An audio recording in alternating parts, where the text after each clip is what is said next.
The role of the family is one that you cannot just wish away.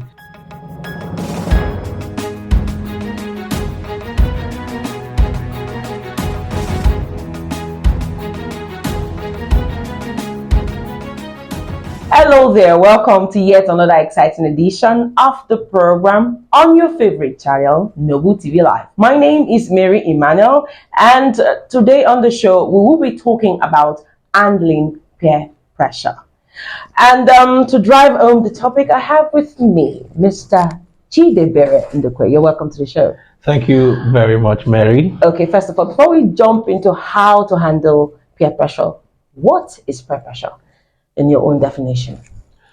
Well, in the simplest of terms, I like to describe peer pressure as the influence, direct or indirect, that peers have on, their contemporaries. It could be friends, it could be your age mates, it could be people, but anyone you share any interest with, similar interest, that person is said to be a peer. And then whatever influence they have on you, it's what we usually describe as peer pressure. But of course, peer pressure can be positive, it can also be negative.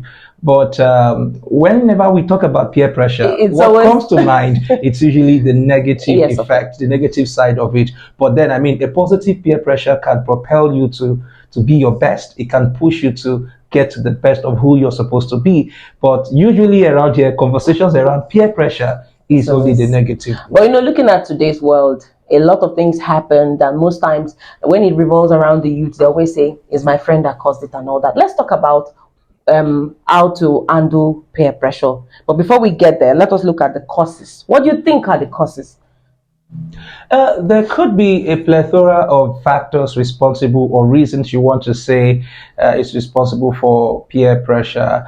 Number one is when you have a situation where people want to belong, they want to fit in, they feel like they do not fit in where they are. That can also be, it can cause some you falling into peer pressure, where people feel, okay, I want to be like my friend, I want to dress like my friend. Looking at you today now, and I'd be like, why is she always like this? I want to be like her. That can also be that. When you are also, if you have a battered self-esteem, low self-esteem, that could again on its own be a reason why people can fall for that. If you don't even know yourself, you don't even understand who you are, and then you always see yourself always wanting to be like the other person, that can be wanting to be like people. You've heard it all. Okay, let's proceed to how to handle it. But before then, I would like to know, what do you think is the place of the family? Because the family plays a very important role, especially when you're talking about self-esteem and all that. What do you think is the place of the family when you're handling peer pressure? Well, I think the role of the family in handling peer pressure is one that we cannot deny. But unfortunately, we are living in a time where there are a lot of distractions. We have parents who probably do not even know their children. They don't even get to know the people they are raising.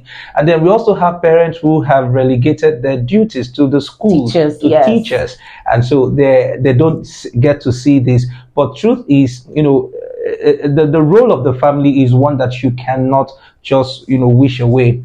They have a very vital role they play. Now, whether a child would succumb to peer pressure, it's largely dependent on the kind of home training that they get. And again, it depends on the family. I know a lot of persons who they tell you, even though we joke around it, about these things these days on social media, but you hear someone say something like, there are a lot of things, home training will not allow me to do. You go to school, and then if you're supposed to fall into that, but then when you remember that you have to go back to your house, and that's why they tell you some people, when you see them in school, they look different. Probably they're not allowed to wear trousers in their house, but in school they want to wear, but they know because of the kind of home they are coming from, whenever they have to go back home, they will be themselves. They will go back to that person that the family wants them to be. So yes, the role of the family is very important in helping shape a child. Okay, now let's talk about handling. Now, what do you think are like the ways in which let's address now a youth now who's listening to this now.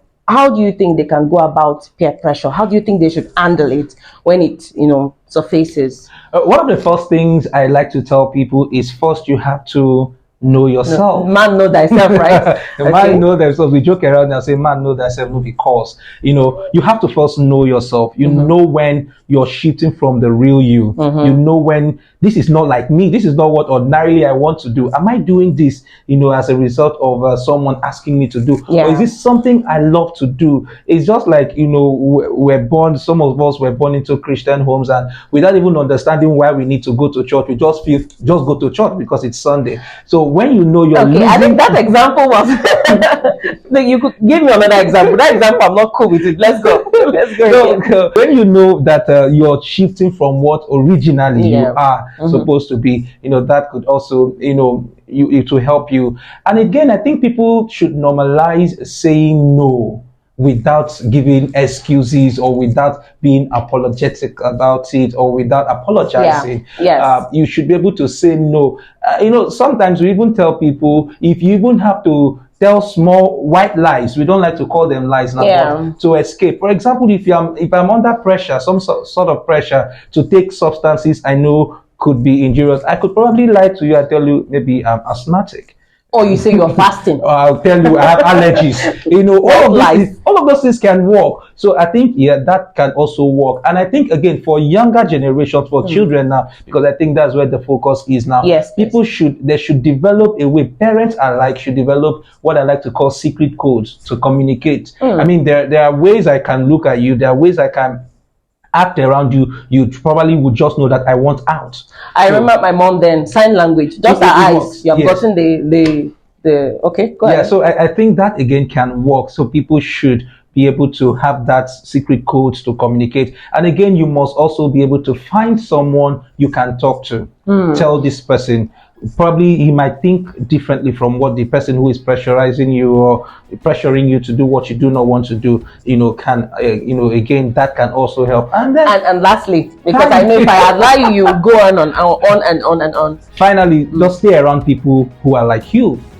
Positive mind. Yes, people who you do not need to overwork yourself to fit in. There are people you do not need to put any extra work for you to blend. Those are the kind of people you should stay around. But if you're working with someone where you have to do a lot working on yourself, and it's probably not in the positive, then you probably need to just cut out from Thank you very much, Chidebere. That was explicit. It's always a pleasure. Alright, that's how much you can take on the show today. I'm very sure you have learned a thing or two. So do not forget to follow us, like, share, drop a comment, so that we can move the ministry to its permanent site. Until I come your way again next time, bye for now.